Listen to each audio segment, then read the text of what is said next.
Mediocre students ఉన్నారనుకోండి, you can do better, నువ్వు బాగా చేయగలుగుతావు, నీకు ఎక్కువ మార్క్స్ వస్తాయి, నువ్వు ట్రై చేయి అని మనం అట్లా పాజిటివ్ గా మనం మోటివేట్ చేసామనుకోండి, ఆటోమేటిక్ గా రిజల్ట్స్ లో మనకు కనపడుతుంది.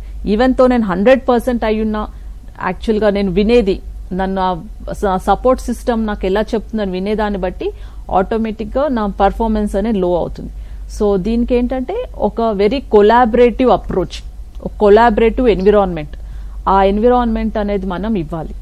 సో ఇప్పుడు జనరేషన్కి ఏంటంటే మనం కొలాబరేటివ్ అప్రోచ్ అనేది ఇంపార్టెంట్. అంటే నువ్వు ఇలా చేయాలి అలా చేయాలని చెప్పేదానికంట అందరం కలిసి ఓపెన్ గా మనం డిస్కస్ చేసుకుని ఒక సొల్యూషన్ కి ఎట్లా మనం దానికి ఫైండ్ అవుట్ చేయాలి, ఎలా మనకి we can do better in exams. So I understand ఇప్పుడు కాంపిటేటివ్ వరల్డ్ అందరూ పర్ఫామ్ చేయాలనే అనుకుంటారు, అందరూ everybody wants to settle well.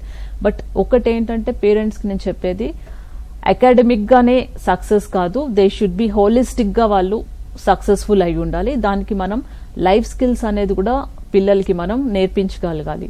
అంటే ఓకే మార్క్స్ మనం we cannot tell, so whatever is there నేను స్పోర్టివ్ గా ఎలా తీసుకోగలగాలి, లేదంటే ఎలా నా ఇంటర్పర్సనల్ స్కిల్స్ ఎలా పెంచుకోవాలి, ఎలా కమ్యూనికేట్ చేయాలి, లేదంటే నా ప్రాబ్లం ఎట్లా నేను సాల్వ్ చేయాలి.